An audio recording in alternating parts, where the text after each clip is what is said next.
everyone. Just giving you a shout out from our home. Some really incredible people. Of course, we have our friend May, who I've talked a little bit about this week from Shenzhen, China.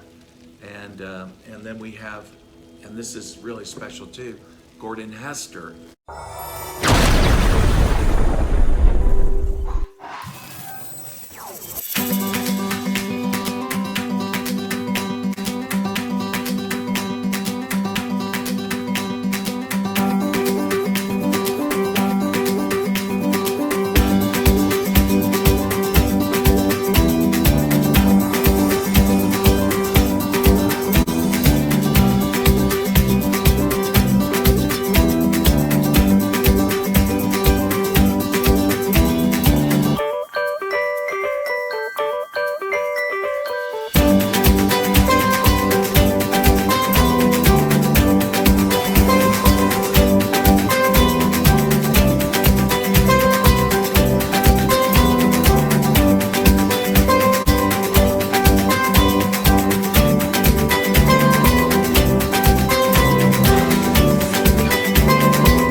Gordon Hester is, he does a lot of amazing things, but he's an expert in the network marketing consultant Direct selling profession. space, yeah, 35 years. 35 years. Distributor side, corporate side, industry side, tech side, all the different pieces. I never met a more brilliant guy than the guy I'm sitting next I to. need to get you out more. Well, I tell you what, that's the thing. I live in the mountains. What can I say? But you know what's interesting is that Gordon, he's worked with some incredible companies and also incredible leaders in the profession. And then, of course, with the Direct Sales Association, along with, he does a lot. And today he was actually lecturing in Knoxville at UT, the University of Tennessee. And so, and today you were talking about what? Originally talking a little bit about direct selling. So I get sent to the universities by the Direct Selling Education Foundation. We have a large initiative where I'm the industry liaison between the direct selling and network marketing industry and about 240 academics and academic institutions. So the kind of mindset is bring these people in as researchers, as consultants. They bring a new part of credibility, bring new information to us. But more important is to teach the next generation about direct selling and network marketing. So I get the honor of going to schools like University of Tennessee and Florida State, Emory, University of Texas, to teach these kids about direct selling. And today I spent a lot of time talking about one component of direct selling, which is personal branding, which a lot of the kids are really interested in. So it was a lot of fun. So far we've spoke to over 100,000 kids, so pretty amazing. A lot of fun to be a part of, and I love spending time with young entrepreneurs, so a lot of fun for me. Isn't that amazing? Just amazing. And so when I found out, when I talked to Gordon and I met him through Ray Higdon, I said, you're going to UT in Knoxville. I said, it's not too far from us, so why don't you come over and stay with us? We'd love to have you. And so he came over and stayed. We're so glad he did. But then May, we were all talking about, somehow we got on this subject of limiting beliefs, and I guess that's where we're going to go with this. And limiting beliefs is really what just empowers so many people in network marketing. And I think you had some, now May, by the way, again, I'm not going to go through her background, but because I did that on another live. But you had some questions to Gordon on that. Yes.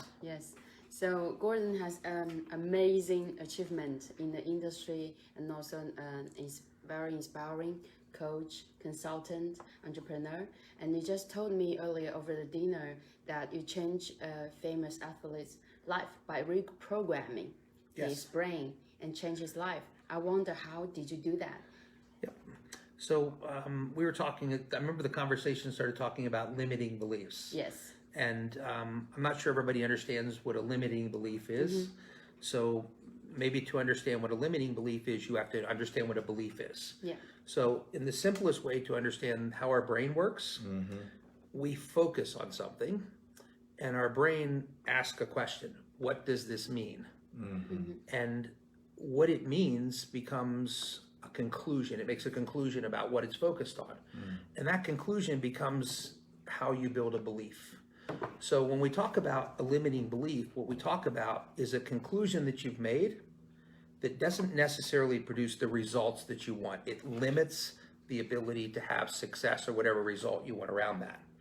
So it's from a behavioral or coaching standpoint, it's really easy. If I can look at what somebody's focused on, or I can begin to look at what they gave meaning to, I can coach around any of those two things. And in neuroscience, there's a term called neuroplasticity, the idea that our brain can be reprogrammed and molded, and that's the way we reprogram it.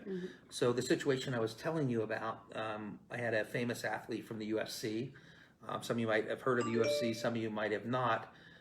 The UFC is a very famous mixed martial arts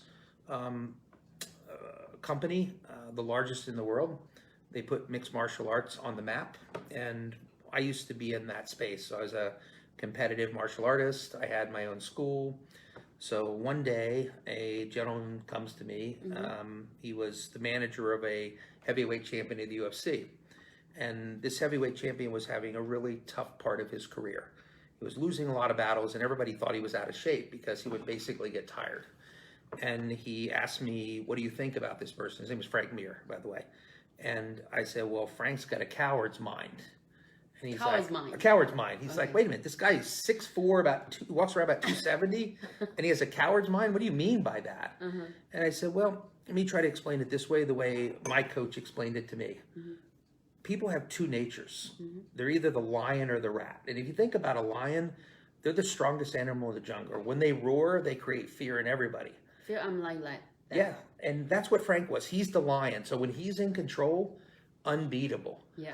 But sometimes there's a bigger lion. And then you have to learn how to be the rat. You have to learn how to survive. Yeah.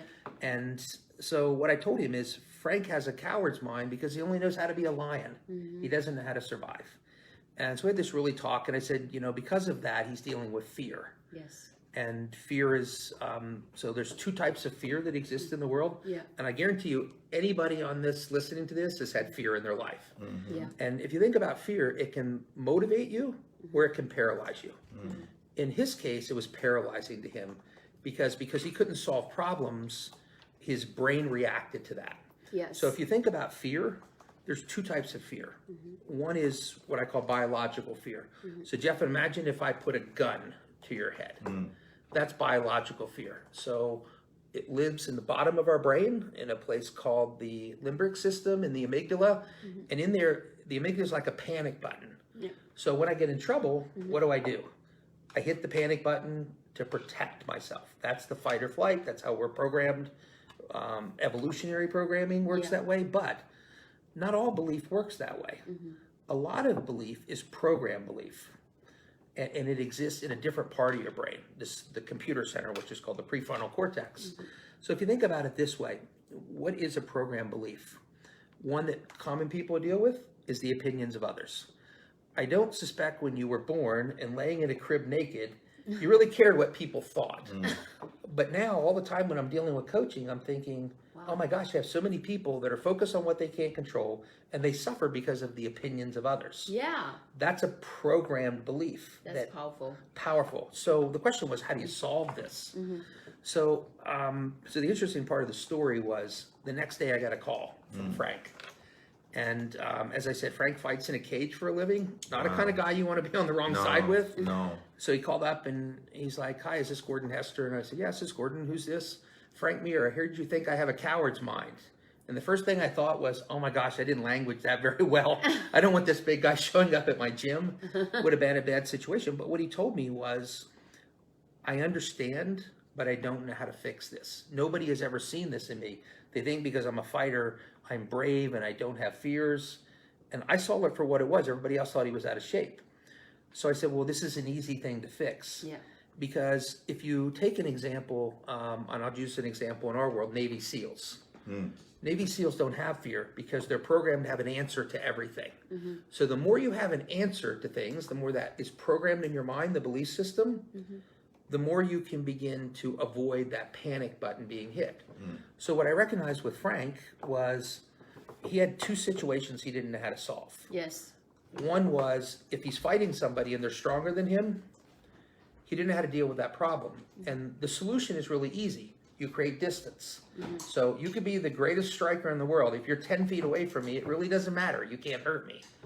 And the other thing was he didn't know how to put people off balance, because power requires what we call base, requires a certain connection to the ground, a certain structure to it. Right. So I taught him those two things. I taught him how to create distance, and I began to teach him how to solve the problem of getting people off balance, so that he now, when he got hit, he had a program in his brain, a belief system that I can deal with this, here's how I deal with it. And I knew if I taught him that, he could avoid a situation of melting down because his body didn't have, his brain didn't have answers, and it would hit that panic button. So after that, he has the biggest fight of his life.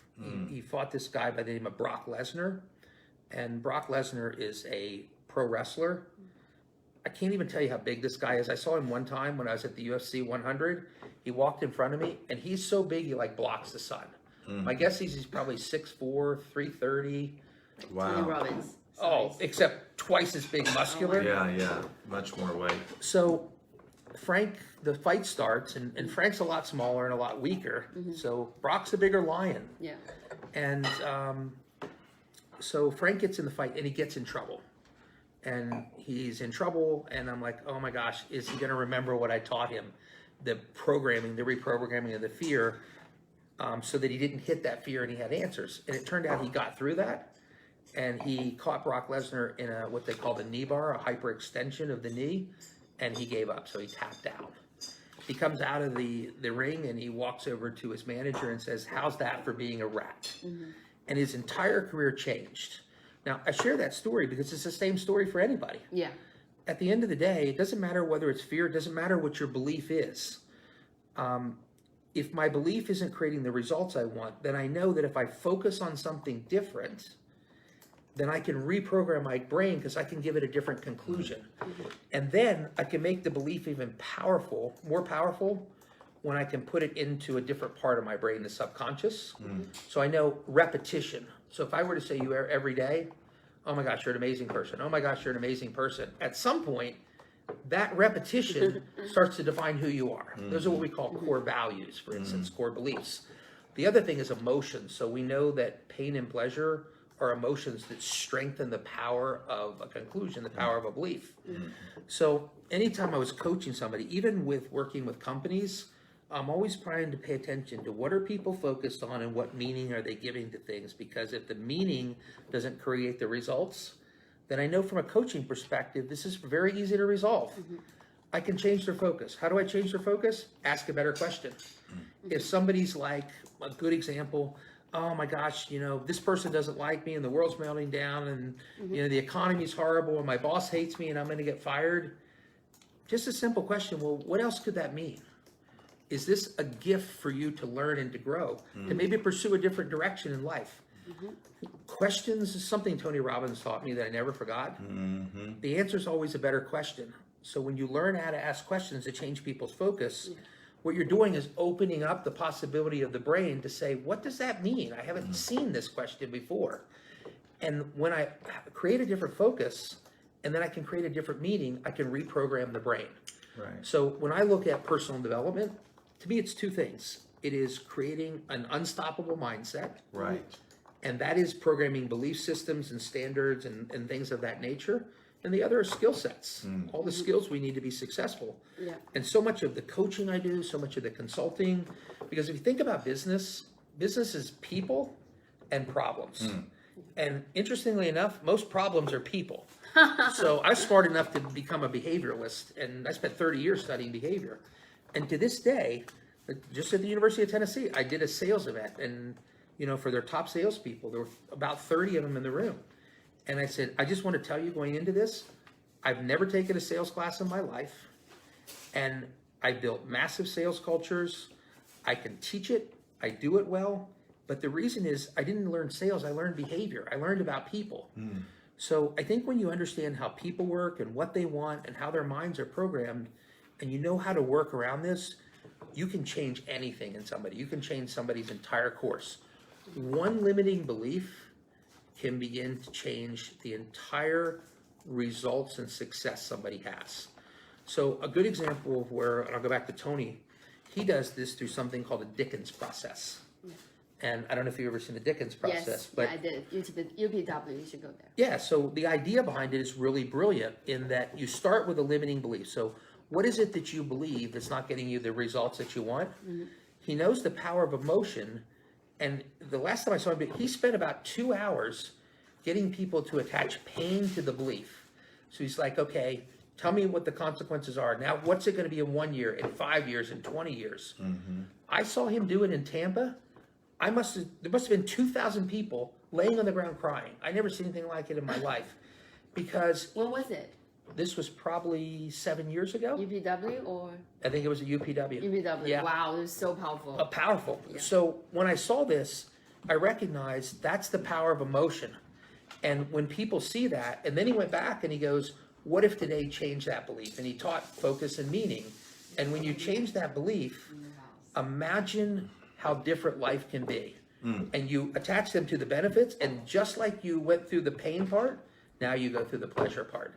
What would be 1 year? How will it change your life? How will it change your kid's life? How you make a bigger impact? How will it help your finances? What will it be in 5 years? And because he uses emotion to cement the process, people come away reprogrammed. And so that's the whole concept of how limiting beliefs and the process of this works. So, so when May was talking about UPW, one of Tony Robbins' events, we're talking about unleash the power within. That's just, so that's that event. And so that's incredible. And when we think about, like with limiting beliefs, and we were just talking about, and I use that analogy too, when people start getting negative, they tell you, hey, I'm not getting results, maybe I need to quit. And, sometimes I'll say, well, maybe you do. Maybe you do need to quit. But consider this, though, before you do, why did you come here anyway? What did you come here for? You didn't like where you were. You weren't happy where you were. Remember, you talked about that. You've been living that way for years. You don't have any money saved. Nothing's happening. It's the same old thing. It's like the mice that's running on the wheel in a cage, right? Okay? It's this. You're going nowhere. You're inside that cage. You can't escape. You can't get out. So if you want to go back to that, do you think you're going to be any happier? Or if that's where you're going to be the rest of your life, are you going to be happy? Of course not. Okay, so you came here for reasons. That's what you got to remember. Instead of focusing on, well, this isn't perfect, this isn't as easy as I thought it was, or I've tried things in the past, but I just wasn't good enough. I was always told I wasn't going to be good enough. These are all limiting beliefs, right? They are. And every limiting belief can be reprogrammed. And that's the amazing part of it. You just have to know how. So kind of the example you gave, I had a similar situation. I was coaching a really big leader, and she would go really quick, and then when she would hit a wall, and her pattern was, instead of growing, I'll retreat, and then I'll go do something else and rebuild to the wall, and then do something else and rebuild to the wall. So her life became this constant start and stop process, and she never developed anything strong. But she had a son that she had a lot of, that was her love in life. So I was like, how am I going to get her over this wall? How am I going to connect her to the pain so that she'll jump over the wall to see what's on the other side? And I said, so let me ask you a question. What kind of example are you setting for your son? That every time there's an obstacle, you retreat to the beginning? Is this what you're looking to do as a mom? Have you ever thought that by climbing that wall, the example you'll set for him and the difference it'll make in his life? Because this was the most important thing in her life. Finding something that's important to somebody is often the key to getting them to change their behavior. I got her over the wall just by that exercise, and she became the fastest growing leader in that company that year, all because I knew how to get her over that wall and to reshift her Did beliefs. she ever say what that wall was? What was it? I mean, I call that approach avoidance. Approach avoidance, you know. You come at this opportunity with all your dreams, your passions, your desires, but as soon as you get to that point and maybe you have things happening, then you avoid it. You avoid it for some reason. Yeah, she was afraid of the unknown and too comfortable with the familiar. Ah, And that was the pattern of the limiting belief. It worked for her because ultimately, whatever she did, she was good at. And when she reached that point where it's like, oh my gosh, I'm going into the unknown, I've never done this before, just easy to go do something else and do it over again. We see this all the time in network marketing. Yeah. People that grow to a point, they become fearful. How am I going to get over this wall? How am I going to learn this? They start seeing all the obstacles instead of the possibilities. So what do? They retreat to what they know. They retreat to the known. I have a question. Yes. So they reach this point and then they go back. How did you find this pattern in people? Sometimes maybe among my team, I cannot see the problems. They cannot see the problems. How did you discover those patterns? Because I always look for a stopping point. So a limiting belief has a consequence. So for her, I was like, okay, you're walking through this, and I always got a call when somebody was stuck. So I'm a problem solver by nature. Yeah. Why are you stuck? Tell me what that looks like. How did you get here? Why do you think you're stopping? Mm-hmm. So the more I learned, the more I became aware of what that wall was, that obstacle. Mm-hmm. And because I knew how to coach around it, as soon as I recognized the wall, I knew how to motivate her to reprogram to get over that wall. Mm-hmm. So a lot of it is recognition of where the pain is and the process that brings you to the pain and what stops at that point. So I'm always looking at patterns, journeys, consequences. So where does the consequence show up? What happened? So I kind of give you another good example of like programming. Yeah. Habits. Yeah. Okay, so everybody's familiar with habits form your life. They're a big part of your subconscious, control about 40% of every decision you ever make, even though you don't making them. Wow. And the question is, people have bad habits. How do I reprogramming? The interesting thing is your brain doesn't know the difference between a good habit and a bad habit. It only knows routine. And the routine of a habit is there's a trigger, a routine, and a reward. So I'll give you the simplest example I can think of, and one that I did for myself. I got up every morning and I wanted to have energy first thing in the morning. What do people do? What's the routine? coffee. They drink coffee. Everybody drinks coffee. But coffee can be acidic. It's not necessarily the right answer. Yeah. Right. For me, I was taking an energy drink. Okay. And I actually started having neurological effects from the energy drink. So I was still going to get up every day and I still wanted to have energy. Right. The question was, what was the routine? Because I knew the process of that, I recognized I just needed a routine. So what I did to break the habit was I got up every day, got on my elliptical at home, and drank a liter of water and hydrated myself, and even got healthier energy. Wow. And this is part of how you reprogram the brain. Everything has a trigger. What's the trigger? Focus. What was the focus? I got up. What's the reward I want from that? Energy. Everybody has a reward. Everything you do, you expect a result from it. So it's what the routine is that you're often changing in the context of this. So in coaching people, whether it's entrepreneurs or network marketing leaders, I think if you don't understand behavior and how the brain works, it's very challenging to learn how to properly coach people. Even in business, so I'm a transformation guy. I transform cultures. The first thing I do is I start, okay, the people in charge that are ultimately making the decisions, how do they think? So kind of, you might have a leader that says, my gosh, I just love people. I can never get rid of people. They're nurturers by nature. But what happens when you have to get rid of people to save the company? Is that nature or that belief system hurting the company or helping the company? In the process of trying to save one, are you losing many? And it takes a different leadership style. So what's different about cultural transformation is I'm not trained to change one belief system of a person. I'm trying to change hundreds or thousands or tens of thousands. It's an entirely different way of changing behavior, because I'm trying to change the behavior of a group. And fortunately, because I understand behavior and how all this works, I've been fortunately very effective at that. But everybody should be taught how their brain works and to reprogram. And I'll tell you, this is the first, you know where I started? With me. Oh, And I was like, my gosh, I have limiting beliefs. How do I fix this? which one did you? You know what? I had fears. Yeah. And I brought up fear because it was paralyzing me. And the fear that was paralyzing me, I was forced into speaking a lot. So I'm on stage a lot, traveled all over the world.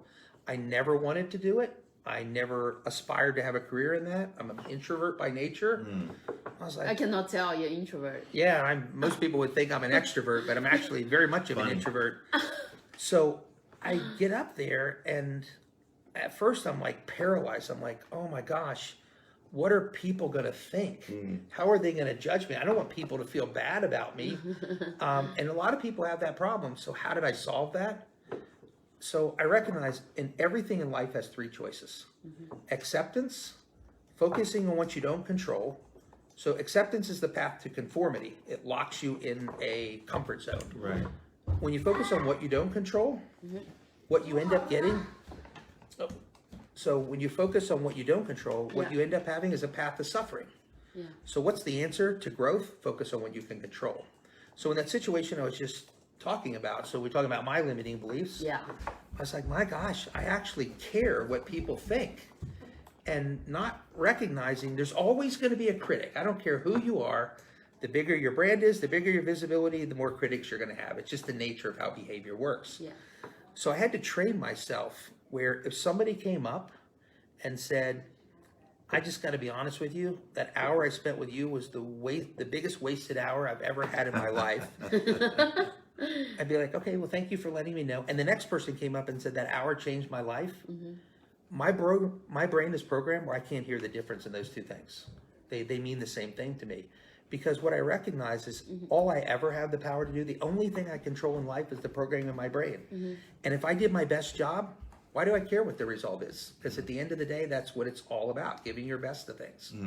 So, I would tell people, anybody that's listening, find your limiting belief. Start paying attention to what you're focused on. Start paying attention to how emotions are controlling things and the meanings you give to things, and start looking for how you get a different focus and how you develop a new conclusion, and start reprogramming your brain. Because I will tell you, and I told these kids this today, it was lesson number one I learned coming out of school. Society doesn't program us for success. It programs us for conformity. We are taught to follow the leader. When I grew up, here's what the program was.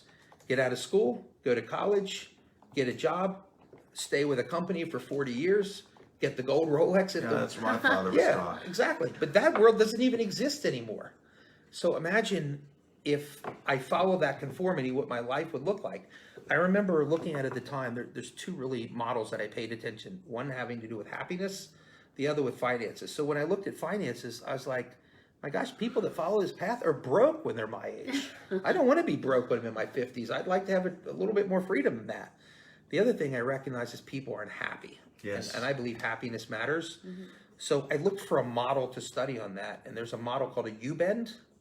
It's an economic model. And if you think about a U looks like this, at 19, you're at the top of the U. And what that means is you have all these visions and dreams about life. Yes. And you're so excited. And you begin living life, and all of a sudden life teaches you different lessons. It's like, wait a minute, I didn't know companies work like this. How come they're winning and I'm not? When I'm doing the work, how come they're getting a reward? I have a family, and it's like, wait a minute, what's all this responsibility thing? I didn't know anything about responsibility. Yeah. So what they realize is from 19, your happiness drops, and it hits a bottom at age 46. And what's interesting about 46 is that's the period where most people are ending their family life. And then what do? They start saying, you know what? About time for me to look out for me. We talk about midlife crises. That's to me what it's all about. I'm going to look out for me, and you begin to change how you see the world. You begin to reprogram. You begin to change your priorities. All of a sudden, life looks very different. So I didn't want that program. I wanted to be happy from the beginning, and I wanted to be successful from the beginning. That required me to reprogram how I thought because I wasn't taught by society to think properly. And I look at network marketing, so often what we inherit are people that are not programmed properly, that we have to reprogram. And the hardest, like we have the ability to do it. The problem is they don't want to, they don't have the discipline. But I will tell you this about discipline's an interesting thing because discipline matters for engagement. But what controls discipline? Discipline is a function of what's important.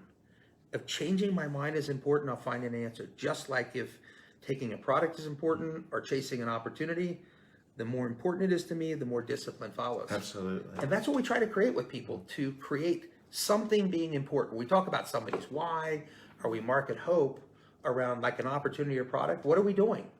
We're trying to create something that is so important that people will engage and be disciplined. And so much of all engagement is around that principle. So there was so much that went on in this. I mean, we could talk about this for hours. That's amazing because I actually have been trying to do this with my team. Yes. When I'm in the same office with my team, and they are very much most motivated and also very self-disciplined, very efficient. And now because of coronavirus, people work from home. And one of my designers, he started to get lazy and also no self-discipline. I'm disappointed at him, but I called him and said, what happened to you? I've already changed your life from where you were to who you are. And now you go back to where you were. I wanted to fire him, but I love this guy. He has amazing qualities, very nice, very kind. But now he's just lazy, does not want to do his job.